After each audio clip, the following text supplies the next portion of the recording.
Mi madre se puso de pie en mi cena de cumpleaños número 30 y anunció frente a 45 invitados: ningún hombre te deseará jamás de verdad. No a la verdadera tú. Todos lo sabemos. Todos se quedaron en silencio. Luego, mi prometido se puso de pie lentamente, colocó una tableta sobre la mesa y reprodujo una grabación que hizo que el rostro de mi madre palideciera. Lo que había en ese audio destruyó 30 años de sus mentiras en 12 segundos. Mi nombre es Lena Hargrove. Tengo 30 años. Y hace 2 meses, mi madre se puso de pie en mi cena de cumpleaños, golpeó suavemente su copa de vino y dijo frente a 45 personas: solo quiero decir algo honesto. Ningún hombre te deseará jamás de verdad, Nora. No a la verdadera tú. Todos lo sabemos. Incluso tú lo sabes. Sonrió cuando lo dijo, como si me estuviera haciendo un favor. La mesa se quedó en silencio. 45 personas, colegas, amigos, familiares y el hombre sentado justo a mi lado, el hombre que me había pedido que me casara con él 4 meses antes, dejó lentamente su tenedor. Se puso de pie, y lo que sucedió a continuación hizo llorar a la mitad de la habitación y dejó a mi madre completamente pálida. Pero esto es lo que ella nunca supo, lo que ninguno de ellos sabía. Él no se había puesto de pie por impulso. Se había estado preparando para ese momento durante 2 años completos, en silencio, cuidadosamente, recopilando cada una de las cosas que ella había hecho para destruirme. Antes de contarles lo que sucedió a continuación, tómense un momento para darle me gusta y suscribirse, pero solo si realmente disfrutan de esta historia. Además, me encantaría saber desde dónde nos están viendo y qué hora es allí. Dejen un comentario a continuación. Ahora, permítanme llevarlos de regreso a donde todo comenzó.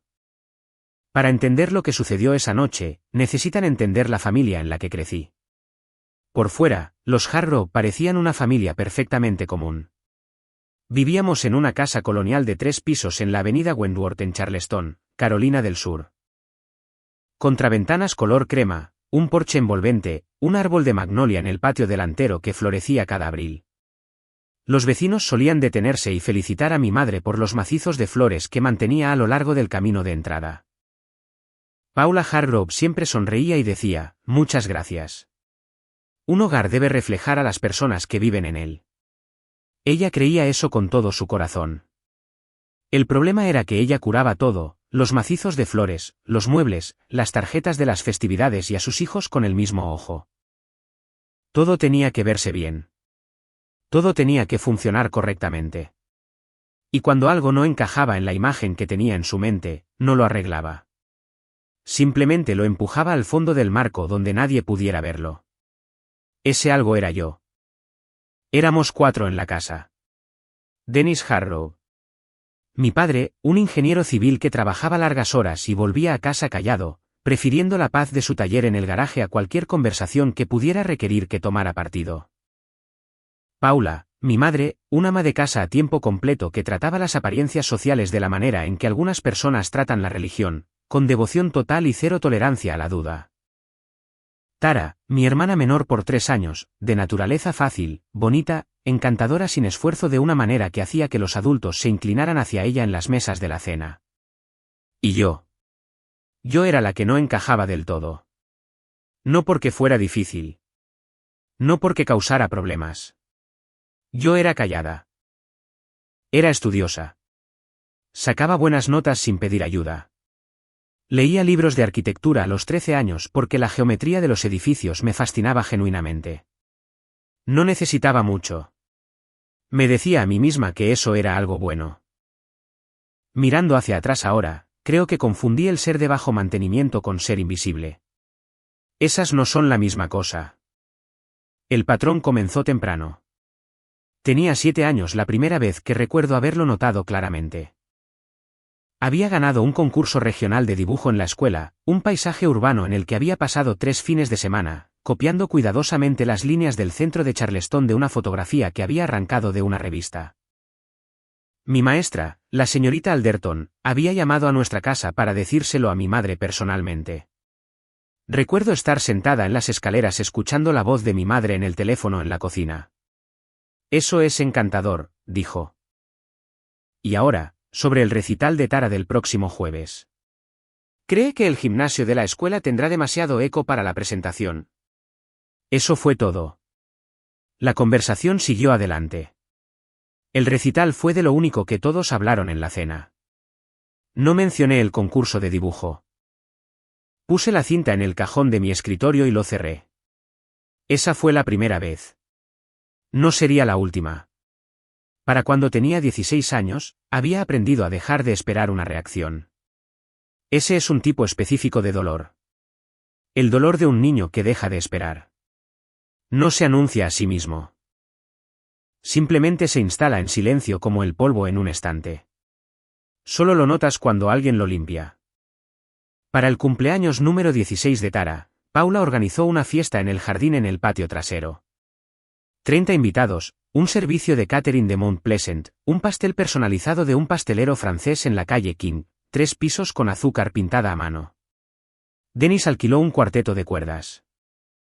La fiesta duró 4 horas. Mi madre publicó fotografías en Facebook con subtítulos como, «Nuestra niña se está convirtiendo en algo extraordinario». Para mi cumpleaños número 16, hubo un pastel de supermercado, de vainilla. El glaseado decía «Feliz cumpleaños» en gel azul, sin nombre. Paula lo había recogido esa tarde junto con las compras de la semana. Lo puso en el mostrador de la cocina después de la cena, encendió 2 velas porque no pudo encontrar la caja de velas de cumpleaños y dijo, «Pide un deseo». Ella ya estaba mirando su teléfono. Esa misma semana, le compró a Tara una chaqueta de cuero de $250 de una boutique en la parte alta de la calle King. Trabajó tan duro este semestre, dijo Paula. El promedio de calificaciones de Tara ese semestre fue de 2.4. El mío fue de 4.0. Nadie lo mencionó. Aprendí a celebrar en silencio, a necesitar menos, a ocupar menos espacio. Me decía a mí misma que no importaba. Casi lo creía. El contraste no siempre se trataba de cumpleaños o regalos. Estaba incorporado en cada martes ordinario. En la mesa de la cena, cuando Tara hablaba, la habitación prestaba atención. Cuando yo hablaba, mi madre revisaba su teléfono o rellenaba su copa de vino. Cuando Tara estaba molesta, Paula despejaba su agenda. Cuando yo estaba molesta, Paula decía, «Eres tan sensible, Lena. Siempre haces que todo sea más difícil de lo que tiene que ser». Yo no estaba haciendo nada difícil. Simplemente estaba allí. Seguía estando allí, lo cual creo que era el problema. Dennis lo veía. Sé que lo hacía. Hubo momentos, pequeños momentos tácitos, en los que me miraba al otro lado de la mesa de la cena con una expresión que solo puedo describir como de disculpa. Como si fuera consciente de algo que no tenía intención de corregir. Él elegía su paz cada vez. Cuando tenía 12 años y lloré después de que Paula faltara a mi feria de ciencias de la escuela para llevar a Tara a una fiesta de cumpleaños, él vino a mi habitación, se sentó en el borde de mi cama y dijo, «Tu madre tiene muchas cosas en su plato. No te lo tomes como algo personal». Tenía 12 años. Me lo tomé como algo personal. Debería haberlo hecho. La única persona en esa familia que alguna vez me miró de verdad, no a mis notas, no a mi utilidad, no a cómo podría reflejarme en la familia, fue mi abuelo, Raymond Aldrich, el padre de mi padre. Era un ingeniero estructural jubilado que vivía a 40 minutos al norte de Charleston en una pequeña casa en Somerville con un taller lleno de herramientas manuales y estanterías que iban del piso al techo. Cada sábado por la mañana que podía, tomaba el autobús a su casa. Él preparaba café fuerte y me preguntaba sobre mi semana como si mi respuesta importara genuinamente. Él fue quien me entregó mi primer libro sobre diseño arquitectónico. Yo tenía 11 años. Me dijo, «Tienes una forma de ver la estructura en las cosas, Lena. La mayoría de la gente mira un edificio y ve una pared. Tú lo miras y te preguntas qué lo sostiene». Tenía razón. Lo hacía. Raymond nunca dijo una mala palabra sobre Paula. No necesitaba hacerlo. Simplemente se aseguraba de que cada sábado por la mañana yo tuviera a dónde ir donde fuera la persona más importante de la habitación. No la callada, no la difícil, no la que hacía las cosas más difíciles de lo que tenían que ser. Solo Lena. Esas mañanas de sábado fueron la razón por la que superé la escuela secundaria sin perderme por completo. Fueron la razón por la que postulé al programa de arquitectura de Vanderbilt a los 17 años, porque Raymond me había dicho en silencio y sin dudarlo que yo era exactamente el tipo de persona que estaban buscando. Fui aceptada con una beca al mérito, matrícula completa. Recuerdo haber llamado a casa desde la computadora de la biblioteca la tarde en que llegó el correo electrónico. Paula contestó al tercer timbre. Mamá, entré a Vanderbilt, beca completa. Una pausa y luego, oh, eso es lindo, cariño. Escucha, le han pedido a Tara que audicione para la compañía de teatro juvenil del centro. ¿Puedes creerlo? Vamos a comprar vestidos mañana. Deberías venir. Me quedé sentada con el teléfono pegado a la oreja durante unos segundos. Claro, dije. Colgué. Cerré la computadora portátil. Me senté en el rincón de esa biblioteca durante mucho tiempo, muy quieta, sin llorar del todo y sin estar del todo bien. No lo sabía entonces, pero esa fue la última vez que esperaría su aprobación. Me fui a Nashville el agosto después de cumplir 18 años. Una maleta, una mochila llena de libros de arquitectura y la comprensión muy clara de que estaba por mi cuenta. Paula me llevó al aeropuerto. Durante todo el viaje, habló sobre Tara, sobre cómo Tara acababa de ser elegida para un papel principal con la compañía de teatro juvenil, como el director había dicho que tenía una presencia natural en el escenario, como Paula ya estaba buscando entrenadores de actuación. No me preguntó si estaba nerviosa.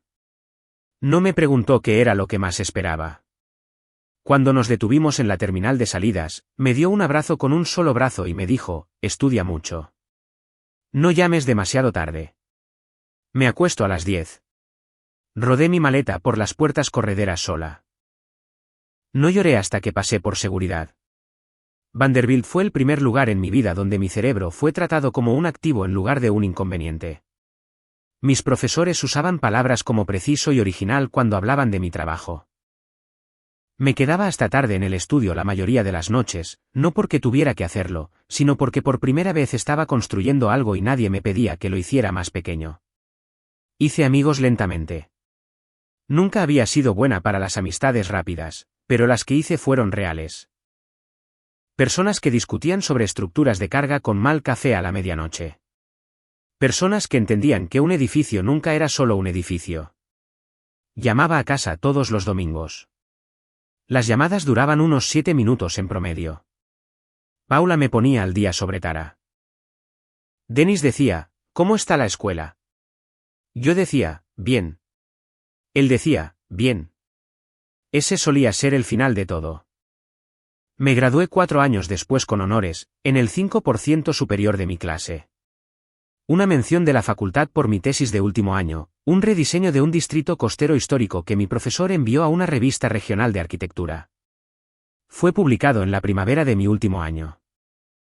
Mi ceremonia de graduación fue un sábado de mayo.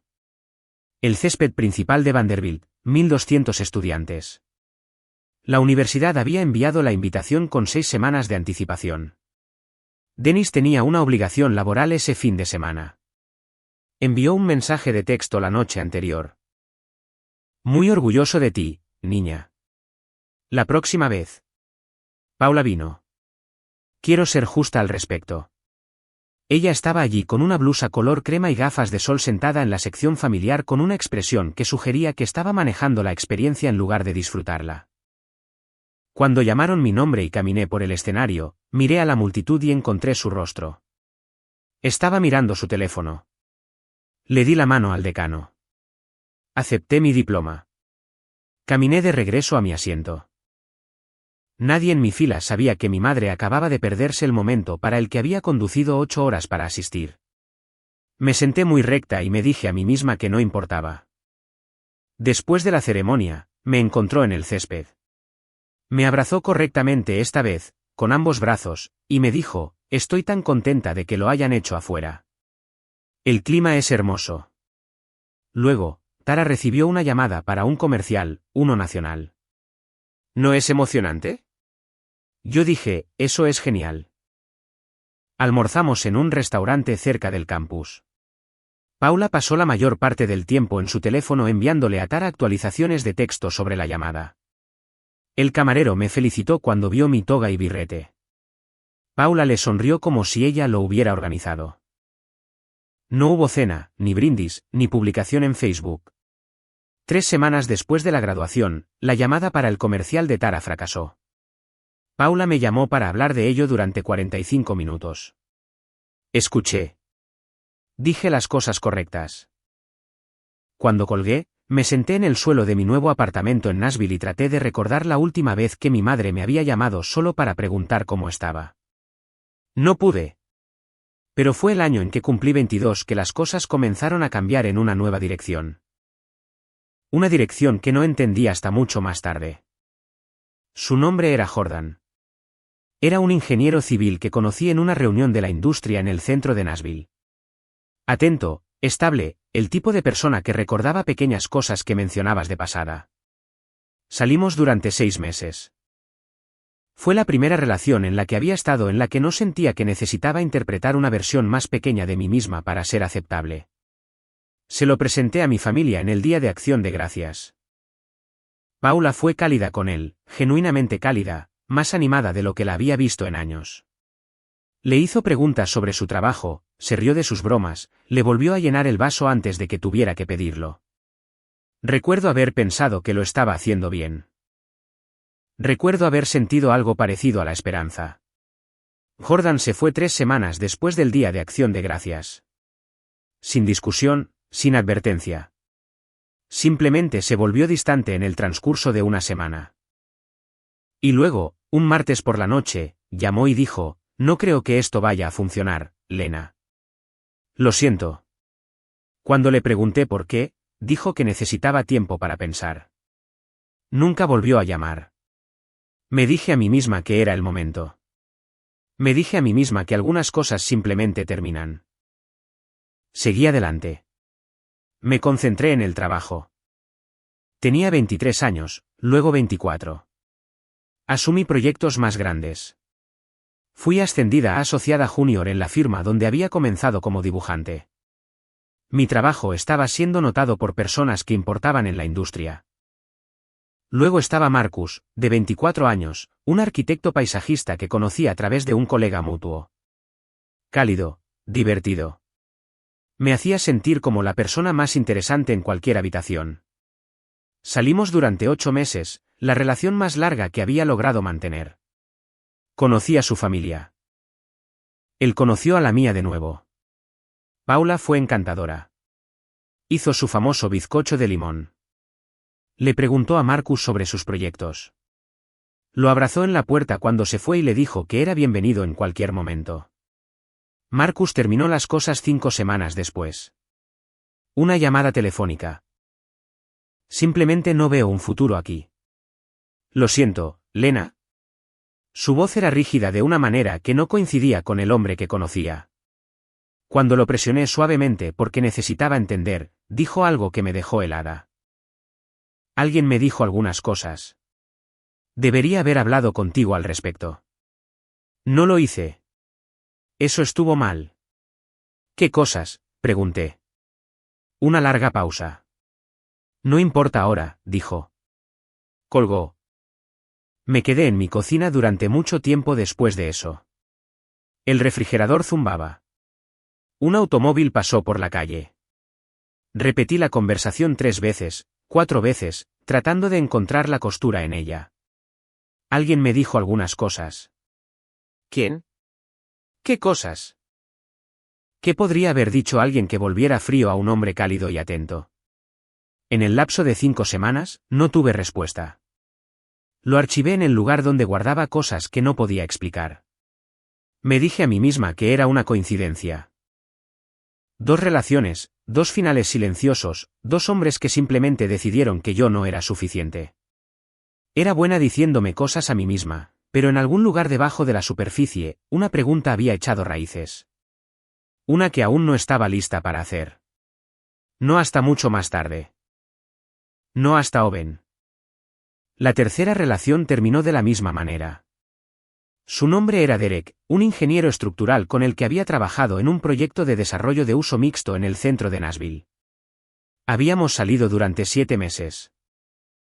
Era atento, confiable, el tipo de hombre que aparecía cuando decía que lo haría.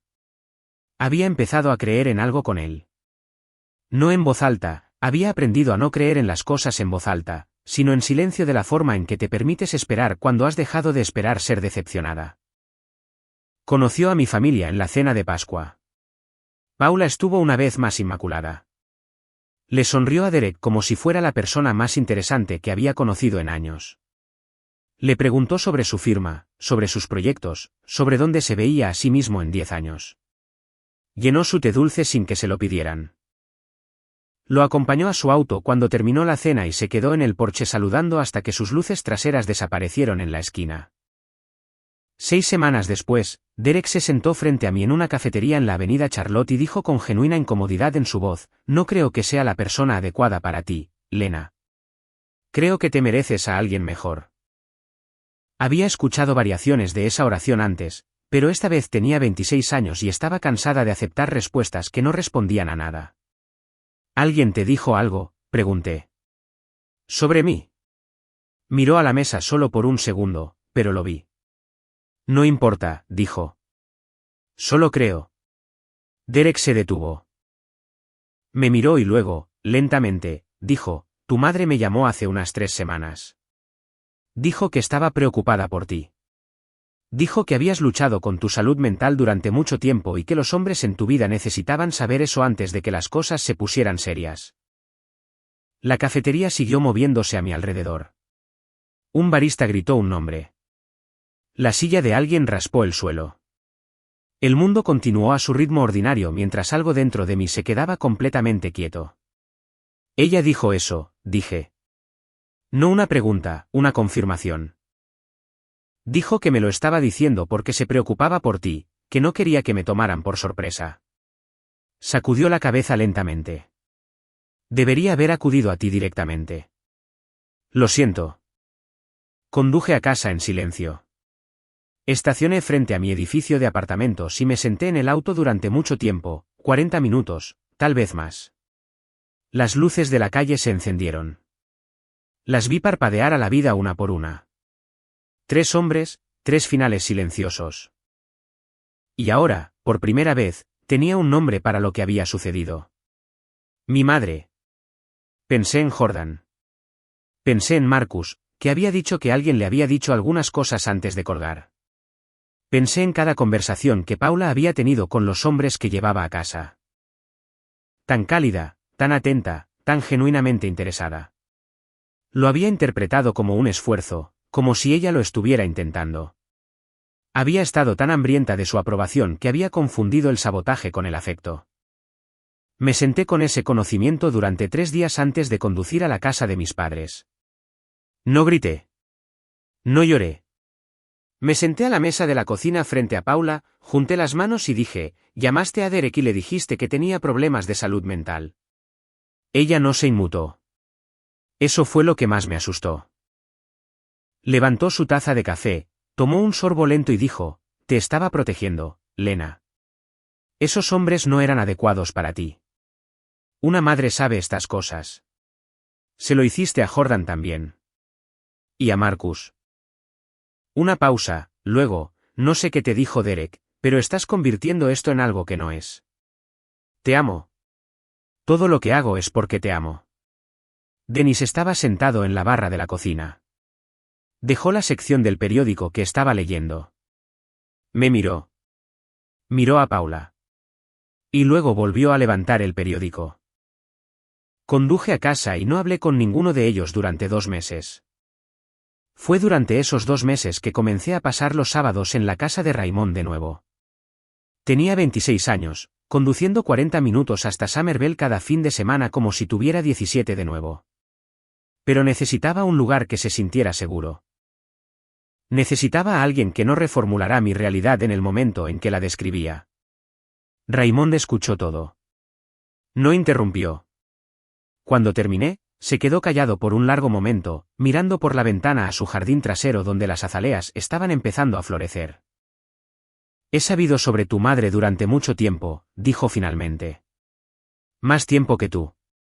Hay cosas que debería haber dicho antes. Lamento no haberlo hecho. ¿Por qué no lo hiciste? Se volvió para mirarme. Sus ojos estaban cansados de una manera que no había notado antes. Porque seguía esperando que encontrara la manera de verte. Seguía esperando que recapacitara. Hizo una pausa. Eso estuvo mal de mi parte. Necesitabas a alguien que lo dijera claramente, así que lo diré ahora. No estás rota, Lena. No eres difícil.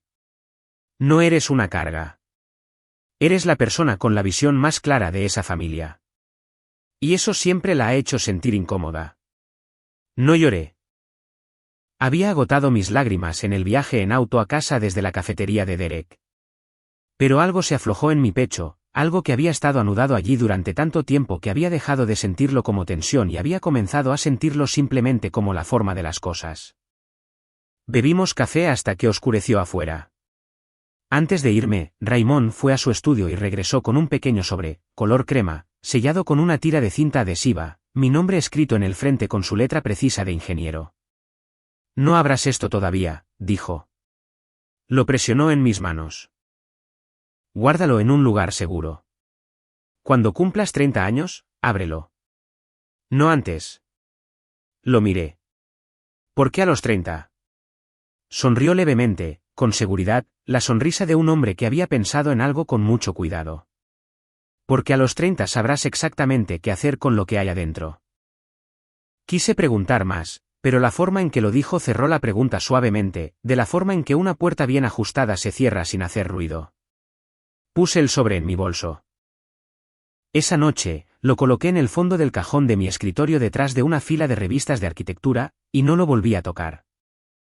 Lo que no sabía, lo que no podría haber sabido, era que 2 semanas después de esa conversación, a Raymond le diagnosticarían una afección cardíaca lo suficientemente grave como para requerir cirugía. Que manejaría la cirugía con la misma precisión silenciosa que aplicaba a todo. Que se recuperaría y lo visitaría en el hospital y él descartaría mi preocupación y me preguntaría en cambio sobre un proyecto de uso mixto que me acababan de asignar. Y que 14 meses después, un martes por la mañana de febrero, recibiría una llamada de mi padre diciéndome que Raymond Aldrich había fallecido mientras dormía, pacíficamente en su casa, rodeado de sus libros y sus herramientas y de la ordenada tranquilidad de una vida vivida con integridad. Me senté en el suelo de mi baño y lloré de una manera en que no lo había hecho desde que era niña. No por lo que había perdido, aunque había perdido algo irreemplazable. Sino porque él había sido la única persona en mi familia que realmente me había elegido, y ahora se había ido. El sobre todavía estaba en mi cajón. Cuando cumplas 30 años, ábrelo. No antes. Me quedaban 3 años de espera, y no tenía idea de lo que se avecinaba. Conocí a Owen Beckett 14 meses después de la muerte de Raymond. Fue en una conferencia de arquitectura en Filadelfia, un evento de 3 días organizado por el Instituto Americano de Arquitectos que se llevó a cabo en el Centro de Convenciones de Pensilvania en la calle North Broad. 400 asistentes, sesiones de trabajo sobre diseño urbano sostenible, reutilización adaptativa, infraestructura resistente al clima. El tipo de evento al que asistía no para hacer contactos, sino para pensar, para sentarme en una sala llena de personas a las que les importaban los mismos problemas que a mí y dejar que mi cerebro funcionara a toda velocidad durante 72 horas. Yo presentaba el segundo día un segmento de 15 minutos sobre una reurbanización costera de uso mixto que había liderado en Nashville, un proyecto que había tomado 2 años y había resultado por debajo del presupuesto y antes de lo programado. Lo que en mi industria es el equivalente a un milagro menor. Había preparado la presentación cuidadosamente. No estaba nerviosa por el contenido. Estaba, como siempre, un poco nerviosa por ser vista. Owen estaba en la primera fila. Lo noté porque estaba tomando notas a mano en un pequeño cuaderno mientras todos los demás estaban en una computadora portátil o un teléfono. Había algo deliberado en ello, sin prisas, atento, que me hizo mirar 2 veces. Después de que terminó mi segmento y la sala pasó a un receso para tomar café, cruzó el piso y se presentó. Owen Beckett, dijo. Trabajo con Meridian Design Group en Filadelfia. Ese proyecto costero fue notable, la forma en que manejó la integración de la fachada patrimonial. He estado tratando de resolver un problema similar durante 8 meses. ¿Estaría dispuesta a hablar sobre su enfoque? No estaba tratando de impresionarme. Estaba haciendo una pregunta genuina. Esa fue la primera cosa que noté sobre él. Estaba interesado en el trabajo. Hablamos durante 40 minutos sobre el mal café de la conferencia. Luego cenamos con un grupo de colegas. Luego, a la mañana siguiente, volvimos a hablar, y a la mañana siguiente. Y para cuando abordé mi vuelo de regreso a Nashville el domingo por la noche, tenía su número en mi teléfono y un sentimiento en mi pecho en el que me había entrenado muy cuidadosamente para no confiar. Confié en él de todos modos. Tuvimos una relación a larga distancia durante 5 meses. De Filadelfia a Nashville, un vuelo de 2 horas que nos turnábamos para hacer cada 2 fines de semana. Owen era paciente de una manera que nunca antes había encontrado. No pasivo, no indiferente, sino genuinamente sin prisas. No me presionó para definir las cosas antes de que estuviera lista. Hacía preguntas y escuchaba las respuestas. Recordaba lo que le decía. Aparecía cuando decía que lo haría, cada vez. A los 4 meses, le hablé de Paula, de Jordan y Marcus y Derek, de las llamadas telefónicas, del patrón que finalmente había nombrado. Se lo conté de la forma en que siempre contaba las cosas difíciles, con cuidado, en pedazos, observando su rostro esperando el momento en que el peso de todo cambiaría algo. El momento en que decidiría que era demasiado complicado, demasiada historia, demasiado daño. Ese momento nunca llegó. Escuchó hasta que terminé. Luego dijo en voz baja, ¿ya me conoce? No, dije. Bien, dijo. Quiero estar listo cuando lo haga. No entendí completamente a qué se refería con eso. No entonces. Owen se mudó a Nashville 11 meses después de la conferencia. Le habían ofrecido un puesto senior en una firma de diseño en el vecindario de Gulch, un papel que había perseguido. En parte, me dijo más tarde, porque quería dejar de gastar $400 cada 2 semanas en boletos de avión. Lo ayudé a encontrar un apartamento a 6 cuadras del mío. Cenábamos juntos la mayoría de las noches. Trabajábamos en proyectos separados en la misma mesa de la cocina los domingos por la mañana. Era la felicidad más tranquila y ordinaria que había experimentado jamás. Y luego Paula vino de visita. Condujo desde Charleston un viernes de marzo sin avisar, lo cual era inusual en ella. Se quedó 2 noches en un hotel en Broadway y vino a mi apartamento a cenar el sábado por la noche. Yo cociné. Owen estaba allí. Paula estuvo extraordinaria esa noche. Esa es la única palabra para describirlo. Fue cálida, participativa, divertida de la manera aguda y social que podía ser cuando quería algo. Le preguntó a Owen sobre sus proyectos, su familia, sus antecedentes, elogió mi apartamento. Te ha ido muy bien, Lena. De verdad.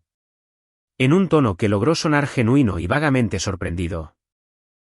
Owen sirvió vino y se rió de sus historias y estaba, por cada medida visible, completamente a gusto.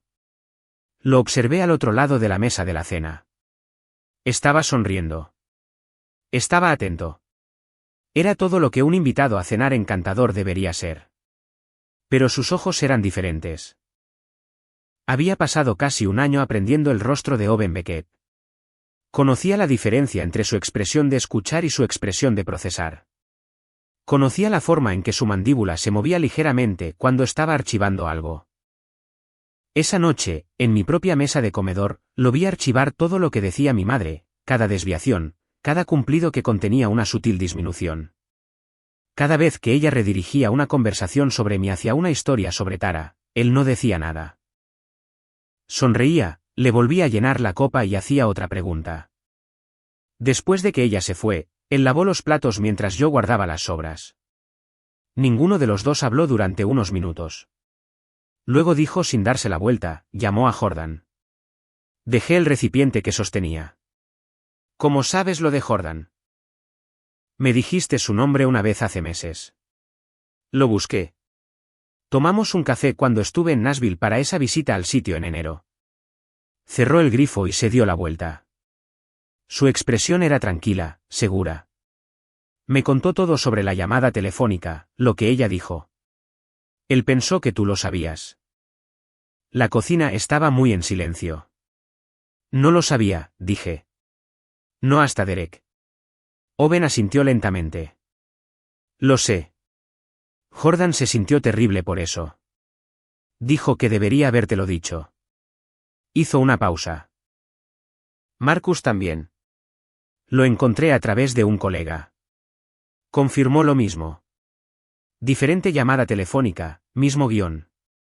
Me senté a la mesa de la cocina. Has estado haciendo esto durante meses, dije. Desde enero, dijo. Sí.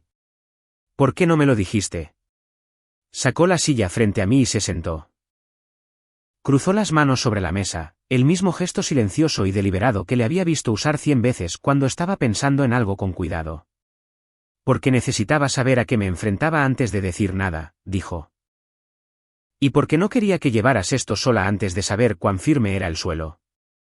Me miró fijamente. El suelo es firme, Lena. Quiero que sepas eso. Lo miré durante mucho tiempo.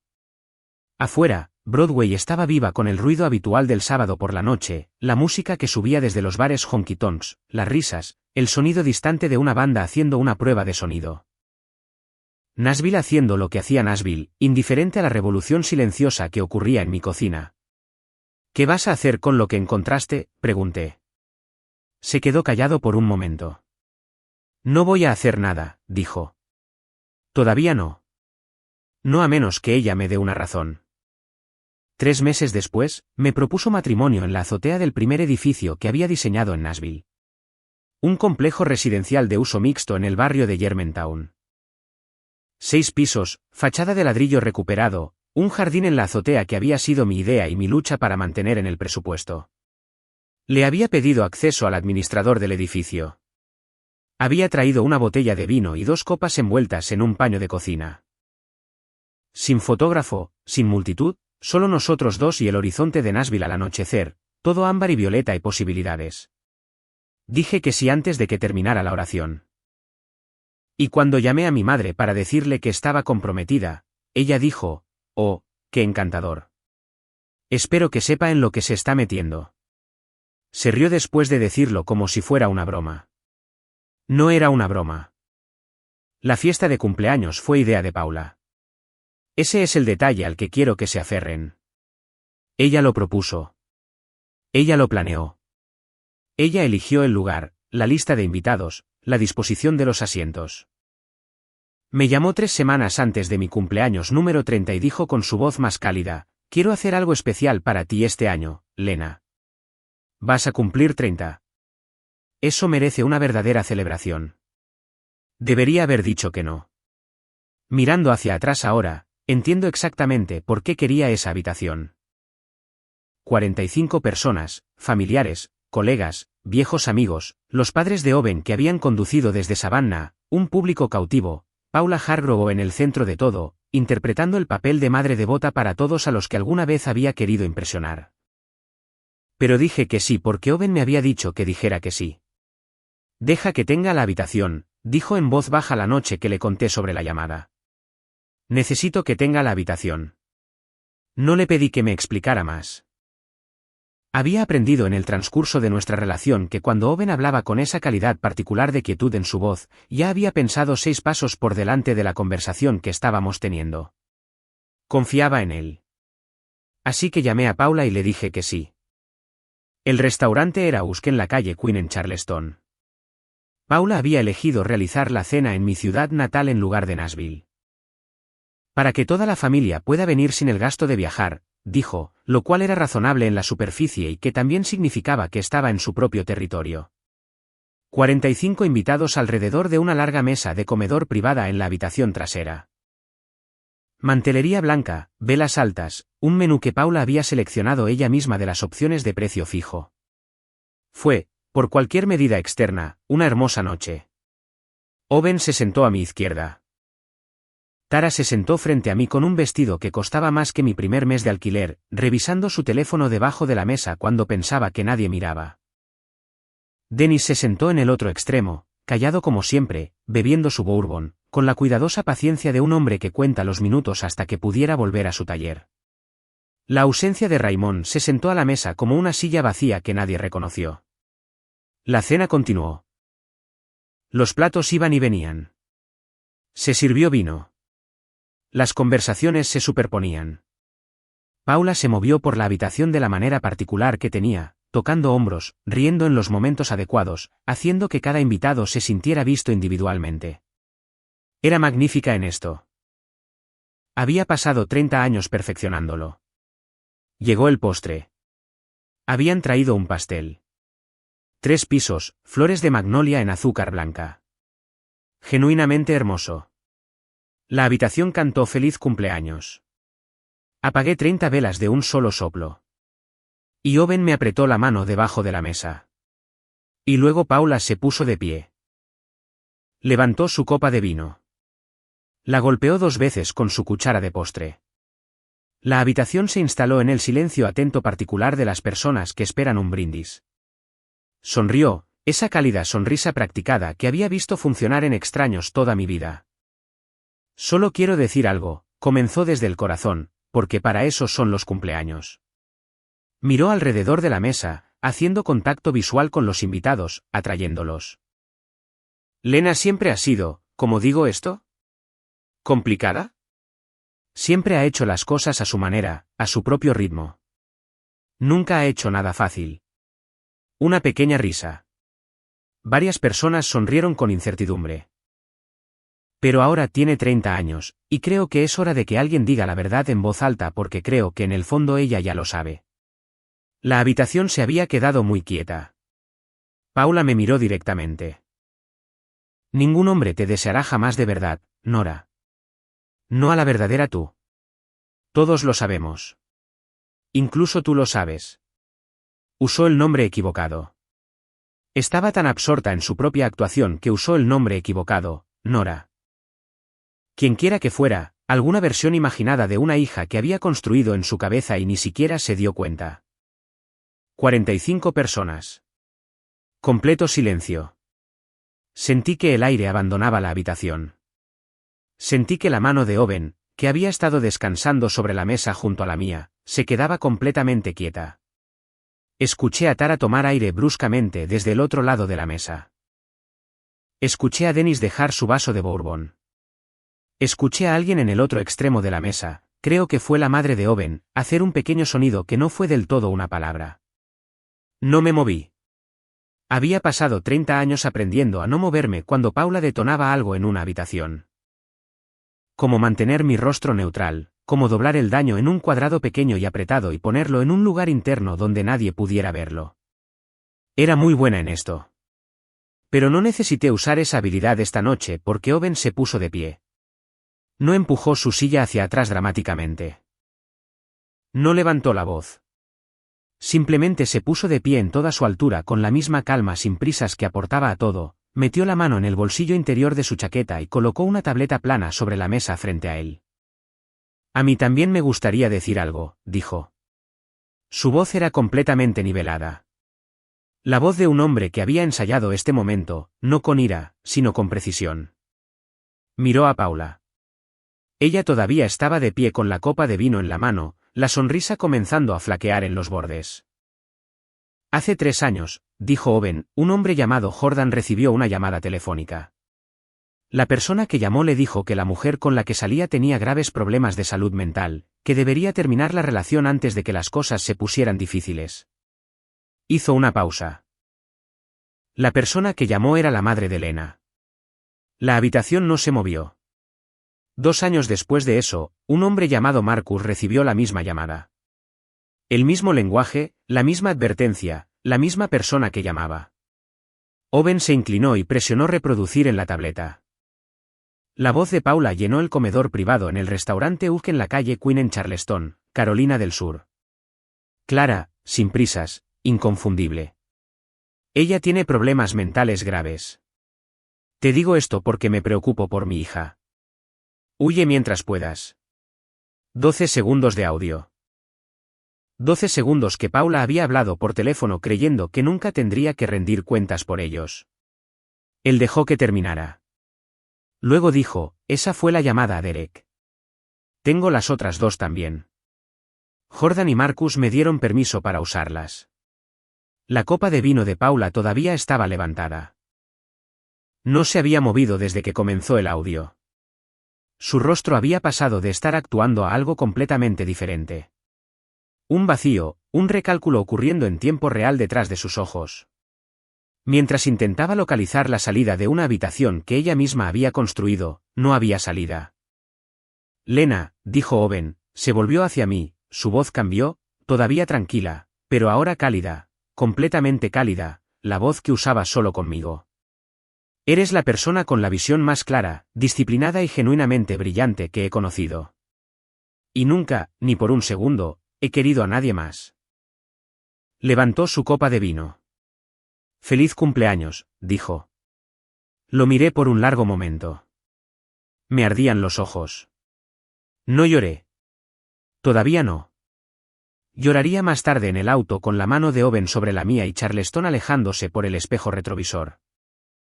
Pero en esa habitación, en esa mesa, frente a 45 personas y una madre que acababa de escuchar 30 años de su propio comportamiento reproducido para ella en 12 segundos de audio, no lloré. Levanté mi copa de vino. La choqué con la suya y, al otro lado de la mesa, muy en silencio, vi a Tara mirar sus manos. No a Paula, no a mí, a sus propias manos. Y entendí, de la manera en que entiendes algo que has sabido durante mucho tiempo pero te negabas a nombrar, que ella lo había sabido. Siempre lo había sabido. Ese fue el momento en que todo se abrió. No el audio, no el rostro de Paula, no el silencio de 45 personas que presenciaban algo que no esperaban presenciar esta noche. Fue Tara mirando sus manos. Esa era la cosa que llevaría fuera de esa habitación, y era la cosa con la que tendría que decidir qué hacer. Pero primero, todavía tenía un sobre en mi bolso, y había esperado 3 años para abrirlo. Salimos del restaurante a las 9:45.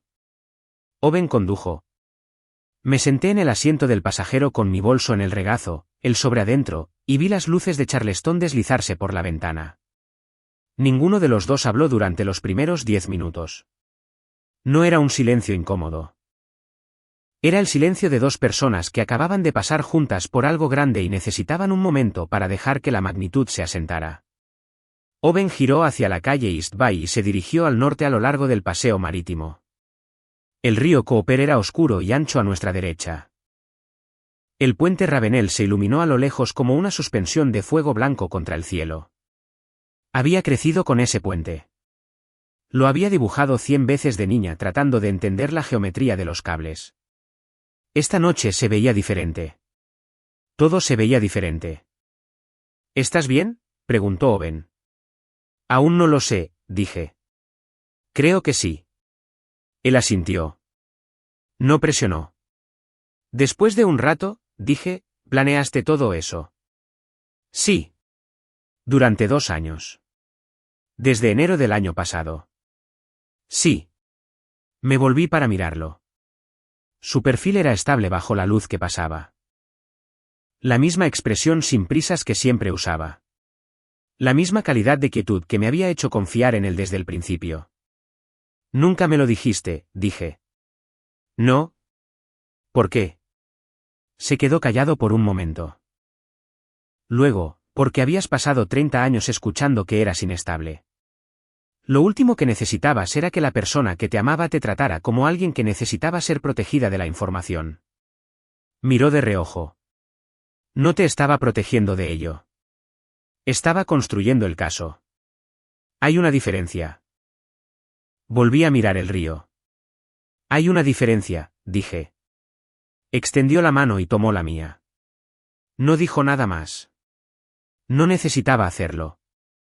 Nos registramos en un hotel en la calle Mitin esa noche. Ninguno de los dos había querido quedarse en la casa de mis padres, que había sido el plan original. Me senté en el borde de la cama con el sobre en mis manos durante mucho tiempo antes de abrirlo. Owen se sentó a mi lado, no leyendo por encima de mi hombro, simplemente presente.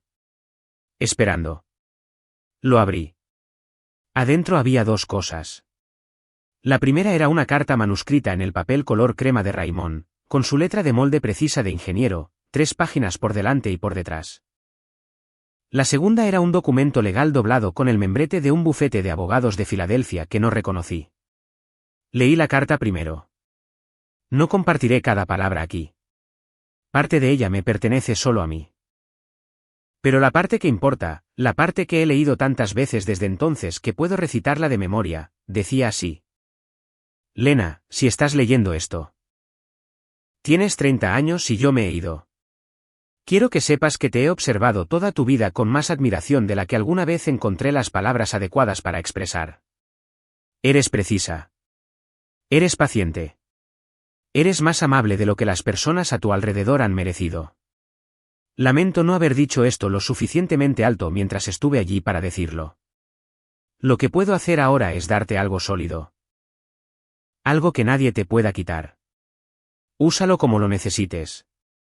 Construye algo real. Siempre lo vas a hacer. Doblé la carta cuidadosamente.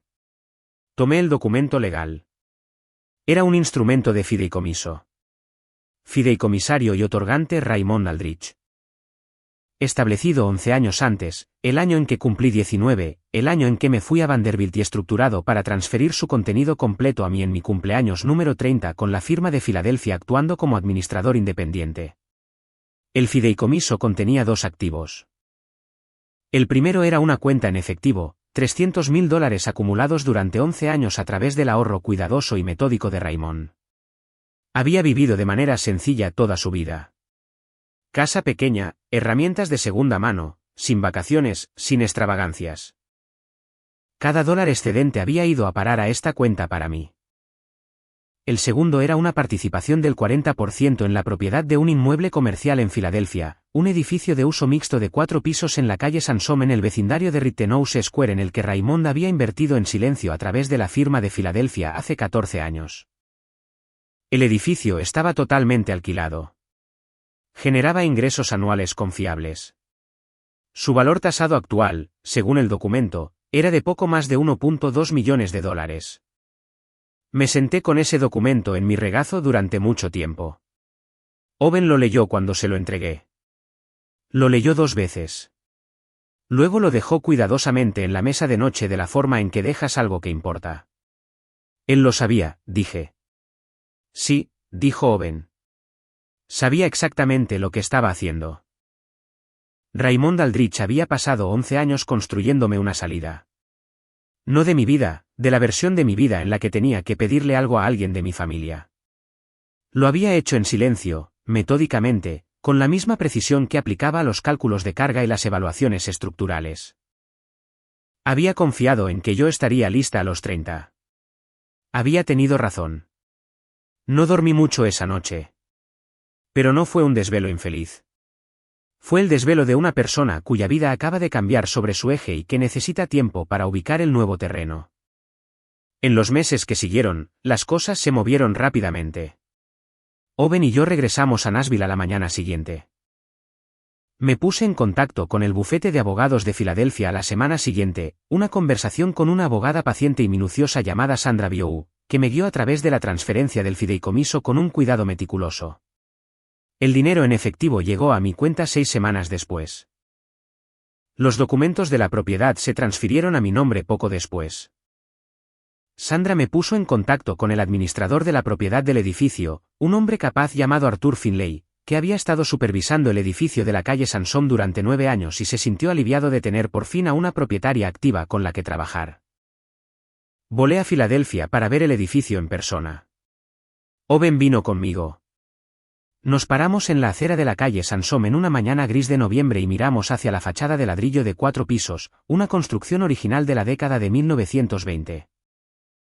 Mampostería de ladrillo de aparejo flamenco, ventanas en arco en el segundo piso que alguien había pintado inexplicablemente en algún momento de los años 90. Me quedé mirando esas ventanas pintadas durante 2 minutos completos. Los arcos están intactos debajo, dijo Owen, leyendo mi expresión a la perfección. Lo sé, dije. Podríamos restaurarlos, sonrió. ¿Nosotros? Lo miré. Me refería arquitectónicamente hablando. Por supuesto que sí. 3 meses después, Owen aceptó un puesto en una firma de Filadelfia y comenzó el proceso de reubicación. Yo comencé el proceso de abrir un pequeño estudio independiente, Hargrove Studio, registrado en el estado de Pensilvania con dirección de operaciones en la calle Sansom en el vecindario de Rittenhouse Square de Filadelfia, Pensilvania. El edificio de Raymond. Mi edificio. Diseñé la oficina yo misma. Líneas limpias, materiales recuperados, los arcos de las ventanas pintados y despojados hasta sus contornos de ladrillo originales. Conservé su mesa de dibujo. Había conducido hasta Somerville y la había recogido de su casa antes de la venta del patrimonio y la coloqué contra la pared donde mejor entraba la luz de la mañana. El día que abrimos, coloqué una fotografía enmarcada sobre esa mesa de dibujo. Raymond en su banco de trabajo en Somerville, tal vez hace 15 años, sosteniendo una taza de café, entrecerrando los ojos ligeramente hacia la cámara como si no estuviera del todo seguro de por qué alguien querría tomarle una foto. La miraba todas las mañanas cuando entraba. Todavía lo hago. De vuelta en Charleston, en las semanas posteriores a la cena de cumpleaños, Paula había llamado 11 veces. Dennis había llamado 2 veces. Tara había enviado 3 mensajes de texto, cada uno, una variación de «podemos hablar». No había respondido a ninguno de ellos, no porque estuviera castigando a nadie, sino porque estaba, por primera vez en mi vida, genuinamente ocupada construyendo algo que me pertenecía por completo. Y aún no había terminado. La llamada que había estado esperando llegó un miércoles por la mañana a principios de marzo. Estaba en mi escritorio en Hargrove Studio revisando planos estructurales para un proyecto de renovación en el 3er piso del edificio de Raymond, nuestro edificio ahora, cuando mi teléfono se encendió con un número que no reconocí, un código de área de Charleston. Dejé que sonara hasta que entró al buzón de voz. 30 segundos después, llegó un mensaje. No era Paula. No era Dennis. Era Tara. Su voz era diferente de cualquier versión de ella que hubiera escuchado antes. No la calidez alegre y ligeramente actuada que usaba en las reuniones familiares. No el tono cuidadoso y de disculpa de sus 3 mensajes de texto sin respuesta. Esto era algo despojado, sin adornos. Lena, soy yo. Sé que no quieres hablar. Lo entiendo. Pero hay algo que necesitas saber. Algo sobre mamá que debería haberte dicho hace mucho tiempo. No llamo para poner excusas. Solo, necesito decírtelo en voz alta. Por favor, devuélveme la llamada. Escuché el mensaje 2 veces. Luego dejé mi teléfono boca abajo sobre la mesa de dibujo de Raymond y volví a los planos estructurales durante 45 minutos. No porque no quisiera devolverle la llamada, sino porque había aprendido en el transcurso de 30 años a no responder a la urgencia de Tara en el tiempo de Tara. Lo que sea que tuviera que decir había esperado tanto tiempo. Podía esperar otros 45 minutos. Cuando le devolví la llamada, contestó al primer timbre. Gracias, dijo de inmediato. Gracias por llamar. Habla, dije, un largo suspiro. Luego, sabía de las llamadas telefónicas, las que mamá le hizo a Jordan, a Marcus y a Derek. Su voz era estable pero forzada. La voz de alguien que entrega algo pesado que ha estado cargando durante mucho tiempo. Me enteré de la llamada de Jordan por accidente. Escuché a mamá por teléfono en su habitación cuando estaba de visita por Navidad el año que salías con él. No escuché todo, pero escuché lo suficiente. No dije nada. Me dije a mí misma que no era lo que parecía. Continuó. Y luego, cuando tú y Jordan rompieron, me dije a mí misma que era una coincidencia. Y luego Marcus y yo, Lena, para cuando fue Marcus, lo sabía. Lo sabía. Y no dijiste nada, dije. Y no dije nada. Su voz bajó. Porque tenía miedo. Porque si te lo decía se convertiría en una guerra, y no quería estar en medio de ella porque mamá habría hecho de mi vida. Se detuvo. No hay excusa. Sé que no la hay. No te estoy pidiendo que me perdones. Solo necesito que sepas que lo sabía y me elegí a mí misma por encima de ti. Y he estado cargando con eso desde la noche de tu cumpleaños cuando Owen reprodujo esa grabación y me senté allí sabiendo que lo había sabido durante años. La mañana en Filadelfia estaba tranquila afuera de la ventana de mi oficina. Una paloma se posó en el alféizar, consideró la situación y se fue. ¿Por qué ahora?, pregunté. ¿Por qué me dices esto ahora? Otro silencio. Luego, porque hace 2 semanas, mamá me dijo que planeaba contactar a la firma de Owen para hablar con alguien allí sobre su profesionalismo, sobre si era lo suficientemente estable como para que se le confiaran las relaciones con los clientes. Me quedé muy quieta. Va a intentar que lo despidan, dijo Tara. O al menos dañar su reputación lo suficiente como para dificultar las cosas. No sé exactamente qué planeaba decir, pero la conozco y sé que lo que Owen hizo en tu cumpleaños destruyó algo en ella que no va a dejar en paz. Cerré los ojos. Por supuesto. Por supuesto. Ese era el siguiente movimiento. Paula Hargrove no absorbía el daño. Lo redistribuía. Ya no podía tocarme a través de mis relaciones. Owen lo sabía todo. Owen había construido el caso. Owen se había puesto de pie en una habitación de 45 personas y le había reproducido su propia voz. Así que rodearía a Owen. Iría tras su medio de vida. Encontraría la palanca que aún pudiera alcanzar y tiraría de ella. Cuando pregunté, ella dijo, no lo sé. Lo mencionó hace 10 días. Puede que ya haya establecido contacto. Le di las gracias a Tara. Le dije que pensaría en lo que había dicho sobre el resto, sobre el saber y el silencio, y que aún no estaba lista para tener esa conversación. Dijo que lo entendía. Le creí. Colgamos. Llamé a Owen de inmediato. Escuchó sin interrumpir. Cuando terminé, se quedó callado por un momento. No se ha puesto en contacto con nadie en la firma, dijo. Me habría enterado. Puede que esté planeando hacerlo. Sí. Otra pausa. Déjala. Owen. Lena. Su voz era tranquila. Completamente tranquila. Tengo 3 declaraciones firmadas por Jordan, Marcus y Derek. Tengo las grabaciones de audio. Tengo documentación de un patrón de interferencia deliberada en tus relaciones personales que abarca al menos 8 años. Una pausa. Si se pone en contacto con mi firma, me estará entregando la oportunidad de poner todo eso frente a personas que se lo tomarán muy en serio, incluido potencialmente un abogado. Exhalé lentamente. Ya habías pensado en esto, dije. Ya pienso en todo, dijo. ¿Sabes esto de mí? Sabía esto de él. Era una de las cosas que más amaba. Paula no se puso en contacto con la firma de Owen. Si Tara le había advertido, o si algo en los propios cálculos de Paula finalmente había reconocido el límite de lo que era sobrevivible, no lo sé. El contacto nunca llegó. La amenaza se disolvió de la forma en que las amenazas de Paula siempre se disolvían cuando se encontraban con algo que no podían atravesar. Lo que llegó en cambio 10 días después de la llamada de Tara fue una carta. Llegó a mi dirección de Filadelfia, lo que significaba que Paula la había rastreado, lo cual era una declaración en sí misma, en un sobrecolor crema con su letra en el frente, mi nombre completo. Sin remitente, como si pudiera mantener una negación plausible de haberla escrito, incluso ahora. La abrí en mi escritorio en la mesa de dibujo de Raymond, con la luz de la mañana entrando por los arcos de las ventanas restaurados. Eran 2 páginas a espacio simple.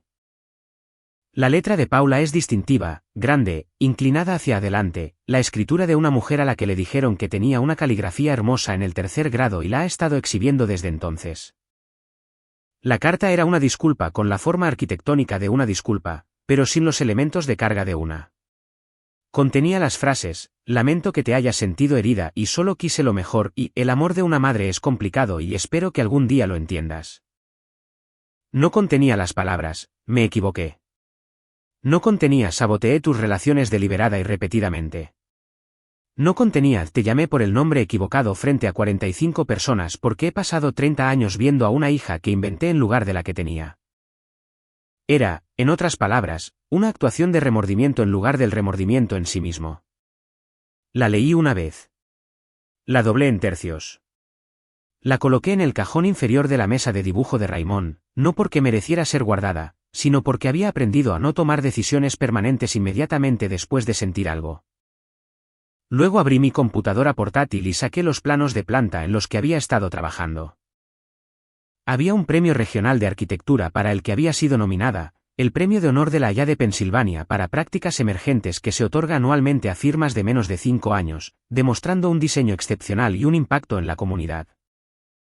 La nominación había llegado esa mañana enviada por Sandra Biow. Con una sola línea de comentario, Raymond habría estado muy complacido. Me quedé mirando la carta de nominación durante mucho tiempo. Él habría estado complacido. No por el premio, él habría descartado el premio. Por el edificio, por el trabajo, porque había tomado lo que me dio y había construido algo real con ello, de la forma en que siempre supo que lo haría. Imprimí la carta de nominación. Caminé hacia la pared este de mi oficina y la fijé en el tablero de corcho sobre la mesa de dibujo de Raymond, junto a su fotografía. Luego me volví a sentar y volví al trabajo. La confrontación para la que me había estado preparando toda mi vida no sucedió de la manera que esperaba. La había imaginado muchas veces a lo largo de los años en la ducha, en viajes largos en auto, en los minutos tranquilos antes de dormir cuando la mente va a los lugares de los que te protege durante el día. Había imaginado levantar la voz.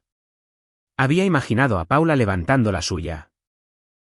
Había imaginado a Dennis finalmente saliendo de detrás de su periódico y diciendo algo que importara. Había imaginado a Tara eligiendo un bando. Había imaginado una habitación llena de ruido y viejos daños finalmente detonando después de 3 décadas de compresión. Lo que realmente sucedió fue más silencioso que eso. Y debido a eso, fue peor para ellos. Fue idea de Owen volver a Charleston, no a la casa de Paula y Dennis. Fue muy claro al respecto. Terreno neutral, dijo, una conversación con estructura. Ya se había puesto en contacto con una terapeuta en Charleston que se especializaba en mediación familiar, una mujer llamada doctora Daz Akefer, que fue recomendada por Sandra Biou, y que tenía una actitud tranquila y sin prisas que Owen dijo que era exactamente lo que la situación requería.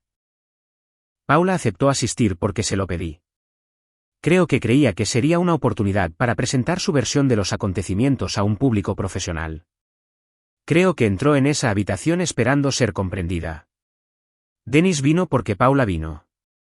Tara preguntó si podía ser incluida. Dije que sí. Owen se sentó a mi lado y no dijo casi nada durante los primeros 40 minutos, lo cual era característicamente exactamente correcto. La sesión duró 2 horas. La doctora Akefer abrió estableciendo las reglas básicas. Sin interrupciones, sin escaladas, sin desviarse hacia conversaciones paralelas. Luego me pidió que hablara primero. Había preparado lo que quería decir de la misma forma en que preparaba una presentación de diseño metódicamente, sin ornamentación, con cada elemento en su posición estructural correcta. Hablé durante 12 minutos.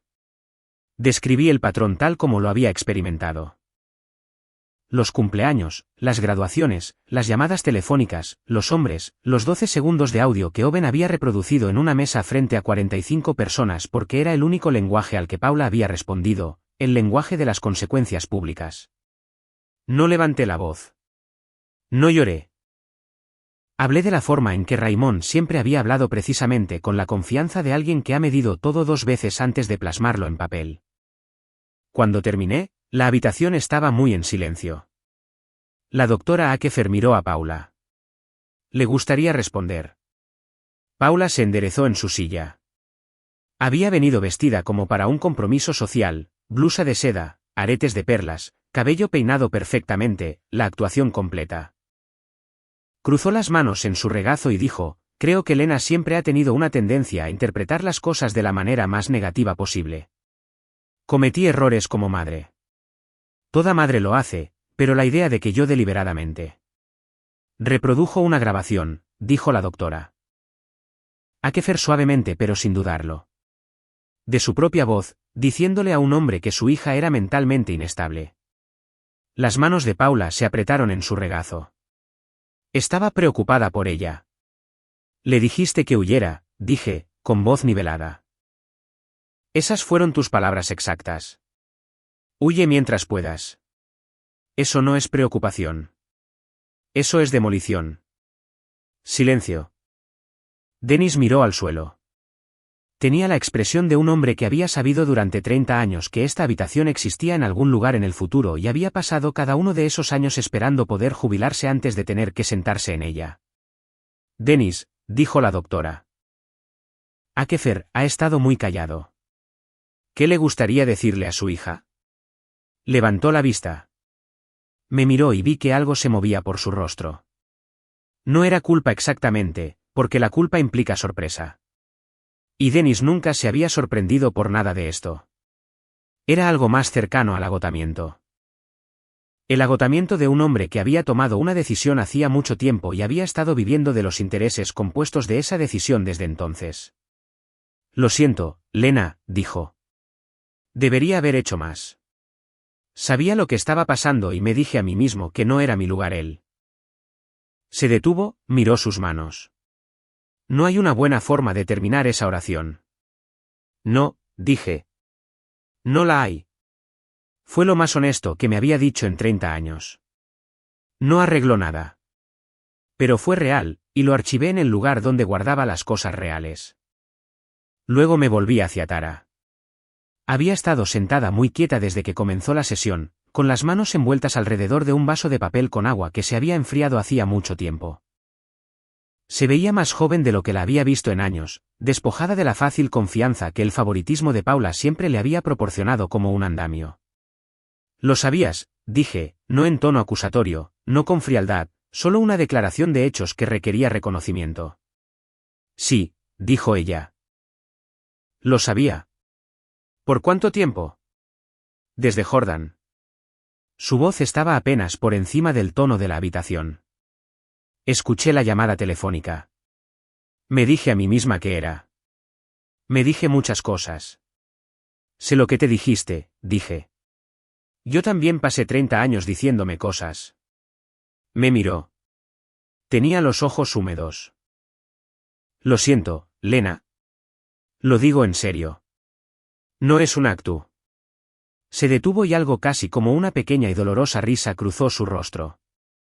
Iba a decir no es una actuación, lo cual es irónico considerando todo. Fue lo más consciente de sí misma que le había escuchado decir a Tara. No le dije que estaba bien. No estaba bien. Pero dije, te escucho. Es un comienzo. La doctora Akefer dejó que el silencio se asentara por un momento. Luego me miró y dijo, Lena, ¿qué necesitas de esta familia en el futuro? No lo que esperas, lo que necesitas. Había pensado en esta pregunta durante semanas. Tenía una respuesta lista. Necesito que el comportamiento se detenga, dije, completa y permanentemente. Ningún contacto con la vida profesional de Owen. Ningún contacto con nadie en mi círculo personal o profesional. No más actuaciones de preocupación que en realidad son interferencias. Hice una pausa. No estoy pidiendo ser la favorita. No estoy pidiendo que se reparen 30 años de daño en una sesión de 2 horas. Estoy pidiendo la base que toda persona merece de su familia, que me dejen en paz para vivir mi vida sin sabotajes. Paula abrió la boca. Paula, dijo la doctora Akefer en voz baja. Déjela terminar. Miré a mi madre. Le había tenido miedo a su rostro toda mi vida. Miedo de qué expresión tendría. Miedo del juicio que vivía detrás de él. Miedo de la decepción particular que comunicaba, no a través de la ira, sino a través de la devastadora indiferencia de alguien que simplemente esperaba más y encontraba menos. Hoy no tenía miedo de su rostro. Te amo, dije. Te he amado toda mi vida a pesar de todo porque eres mi madre y no sabía cómo no hacerlo. Pero el amor no requiere que yo esté disponible para el daño. Ya no estaré disponible para el daño. Si puedes aceptar esos términos, aceptarlos genuinamente, no actuar que los aceptas. Entonces podemos encontrar una manera de tener algún tipo de relación. Si no puedes, entonces hemos terminado, y haré las paces con eso. Paula se quedó muy quieta. Los aretes de perlas, la blusa de seda, el cabello perfectamente peinado. Debajo de todo eso, por solo un momento sin guardia y sin actuar, vi pasar por el rostro de mi madre algo que nunca antes había visto allí. No remordimiento, no comprensión, sino algo que podría, con mucho tiempo y mucho trabajo, eventualmente convertirse en el comienzo de ambos. O podría no serlo. Había dejado de construir mi vida en torno a cuál de las dos terminaría siendo. La doctora Akefer cerró la sesión a la marca de las 2 horas. Salimos a la tarde de Charleston, con el aire salado y cálido, el tipo de día de finales de primavera que la ciudad hace mejor que casi cualquier lugar de la tierra. Owen tomó mi mano en el momento en que llegamos a la acera. Caminamos hacia el auto sin mirar atrás. Ninguno de los dos habló hasta que estuvimos en la autopista en dirección norte.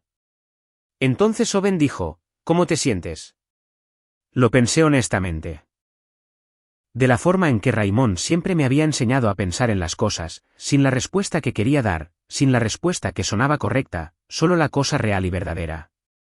Libre, dije. Me apretó la mano. Bien, dijo.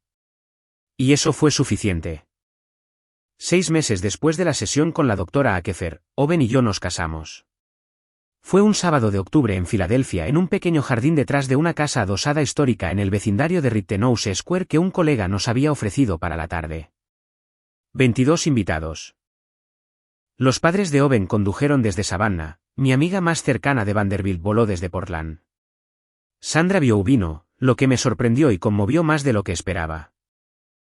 Arthur Finlay, el administrador del edificio, que había mantenido la propiedad de Raymond funcionando fielmente durante 9 años, se paró en la última fila con un traje un poco grande y aplaudió más fuerte que nadie cuando el oficiante nos declaró casados. Dennis vino. Lo había invitado por separado de Paula con una conversación tranquila y directa 3 semanas antes de la boda. Le dije que era bienvenido si podía venir sin complicaciones. Dijo que lo entendía. Llegó solo el viernes por la noche, nos llevó a Owen y a mí a cenar a un restaurante en la calle Walnut y pasó la mayor parte de la comida preguntando por el edificio de la calle Sansom y qué planeábamos hacer con los pisos superiores. No mencionó a Paula ni una sola vez. Al final de la cena, me abrazó correctamente, con ambos brazos, por más tiempo que nunca antes, y dijo muy en silencio contra mi cabello, «Estoy orgulloso de ti». Debería haber dicho eso hace mucho tiempo. Fue 22 años demasiado tarde. También era real, y había decidido hace algunos meses recolectar las cosas reales cuando llegaran, independientemente de su momento. Paula no asistió a la boda. No la había invitado. No como castigo. Quiero ser precisa al respecto porque la distinción me importa, sino porque aún no estaba en un lugar donde pudiera pararme en el umbral más importante de mi vida y tenerla en la habitación sin gastar energía manejando lo que pudiera hacer o decir. Esa energía le pertenecía a Owen. Pertenecía a las 22 personas que se habían presentado porque nos amaban genuinamente. Pertenecía a la luz de octubre que entraba a través de los árboles del jardín y a la forma en que Owen me miró cuando caminé hacia él en la sensación específica e irreemplazable de un momento que es completamente tuyo. No me sentí culpable por esa elección.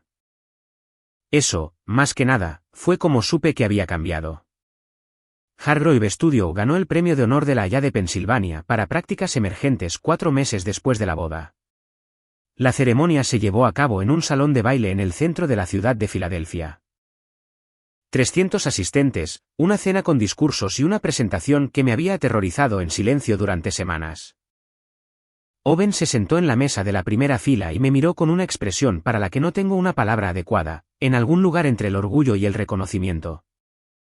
La mirada de alguien que ve a una persona que ama finalmente ser vista por el mundo de la forma en que siempre la ha visto en privado. Acepté el premio. Di un breve discurso. Agradecí a Raymond por su nombre, claramente, sin dudarlo. Dije, mi abuelo era un ingeniero estructural que creía que lo más importante que podía hacer un edificio era sostener. No impresionar, no actuar, sostener. Intento diseñar de esa manera. Intento vivir de esa manera. Los aplausos fueron generosos. Apenas los escuché. Estaba pensando en una mañana de sábado en Somerville. Un niño de 17 años, una mesa de cocina en una casa llena de libros, una taza de café fuerte. Un hombre que me preguntó sobre mi semana como si mi respuesta importara genuinamente. Estaba pensando en lo lejos que puede llevar a una persona un solo acto de atención constante y sin prisas. En como una habitación donde eres la persona más importante no necesita ser grande o impresionante. Solo necesita ser real. En los meses que siguieron al premio, Hargrove Studio comenzó a crecer. Contraté a 2 arquitectos junior, una recién graduada de Penn llamada Priya, que tenía la misma calidad de obsesión estructural que reconocía de mis propios primeros años, y un diseñador más callado y metódico llamado Félix, que tenía un ojo extraordinario para los materiales. Asumimos 4 nuevos proyectos. Los pisos superiores de la calle Sansom, que habían estado vacíos durante 2 años, fueron rediseñados como una combinación de espacio de oficina tipo estudio y 2 unidades residenciales. Un proyecto que supervisé personalmente con Owen como consultor en los elementos estructurales, trabajando en escritorios uno al lado del otro los domingos por la mañana de la forma en que siempre lo habíamos hecho. El edificio, completamente renovado, fue tasado en la primavera siguiente en 1,8 millones. Me paré en la acera de la calle Sansom la mañana en que llegó la tasación y miré hacia los arcos de las ventanas restaurados, los contornos de ladrillo limpios y precisos, la geometría original de la década de 1920 finalmente visible nuevamente después de décadas de indiferencia pintada por encima. Y pensé en Raymond, en los 11 años que había pasado dólar tras dólar cuidadoso construyendo algo para una nieta en la que creía. Sobre la paciencia de eso, sobre lo que significa invertir en una persona de la forma en que inviertes en una estructura, no por el retorno, sino porque has mirado los huesos de la cosa, y sabes con la certeza de un ojo entrenado que se sostendrá. Yo me había sostenido. Tara y yo hablábamos ocasionalmente. No a menudo. No éramos, y tal vez nunca seríamos, las hermanas que podríamos haber sido en una familia diferente. Pero las llamadas eran reales. Había comenzado a ver a una terapeuta en Charleston, lo cual mencionó con naturalidad una tarde sin fanfarrias ni solicitudes de respuesta y que recibí sin comentarios. Era su trabajo por hacer. Podía respetarlo sin ser responsable de ello. Paula envió una tarjeta en Navidad, una tarjeta comprada en una tienda con un sentimiento impreso en el interior y su firma debajo. Nada más. La puse en el mostrador de la cocina y la miré por un día y luego la puse en un cajón. No le envié una de vuelta. Aún no estaba lista para eso. Podría estarlo algún día, o podría no estarlo. Ambos resultados me resultaban aceptables ahora. Lo que había llegado a entender lenta e imperfectamente a través del tipo de trabajo que no se anuncia a sí mismo como trabajo, sino que simplemente se acumula en la textura de la vida diaria fue esto. Había pasado 30 años esperando a que Paula me viera, esperando el momento en que miraría a través de una mesa en la cena o el césped de una graduación o una fiesta de cumpleaños y finalmente registrara lo que realmente estaba allí. Había organizado enormes cantidades de mi vida interna en torno a esa espera, en torno a la esperanza de la misma. Ya no esperaba. No porque hubiera dejado de esperar exactamente, sino porque había encontrado algo mejor que la esperanza. Había encontrado evidencia. Evidencia acumulada a lo largo de los años de que ya era vista. Por Owen, que había pasado 2 años tranquilos construyendo un caso en mi nombre porque creía que merecía una defensa. Por Raymond, que había pasado 11 años construyendo un fideicomiso en mi nombre porque creía que merecía una base. Por Priya y Félix, que venían a trabajar cada mañana en un edificio que llevaba mi nombre porque creían que merecía liderar. Por las 22 personas que se habían parado en un jardín en octubre y habían sido testigos del comienzo de una vida que yo había elegido por completo para mí misma. Era vista. Siempre había sido vista, solo que no por la persona que había estado mirando. Esa es la cosa con el valor. No requiere un reconocimiento unánime. No requiere la aprobación específica de la persona específica que la retuvo. Solo requiere que dejes de organizar tu vida en torno a la ausencia de esa aprobación, que dejes de dejar un espacio en el centro de ti misma para una validación que nunca iba a llegar. Había dejado de dejar ese espacio. En su lugar, lo llené con un trabajo en el que creía, con un hombre que aparecía todas y cada una de las veces, con la luz de la mañana a través de los arcos de las ventanas restaurados en la calle Sansom. Con un café fuerte en una mesa de dibujo que había pertenecido a un hombre que veía la estructura de las cosas como yo lo hacía, con una vida que valía la pena vivir y que era mi verdadera herencia. Raymond lo había sabido todo el tiempo. Las personas que se suponía que más te amaban no siempre son capaces de hacerlo. Ese no es tu fracaso. Es el de ellas. Tu valor nunca estuvo sujeto a su aprobación. Nunca lo estuvo. Simplemente lo olvidaste por un tiempo. Deja de esperar a las personas que no pueden verte. Encuentra a las que ya lo hacen.